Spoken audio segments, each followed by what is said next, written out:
The thermostat, the central heating, is located in the lounge just on this shelf, and it is really easy to use. So you'll see that the current temperature is 16.5 degrees indicated here, and that's the time. To increase the temperature in the house, you just push the up arrow here. This will increase the temperature that's desired to be in the atmosphere.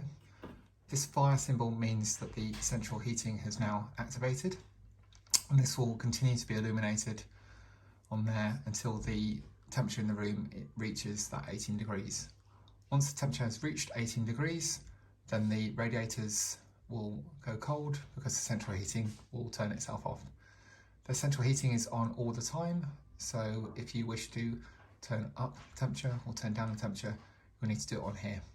And that's how to use the central heating thermostat. Thank you.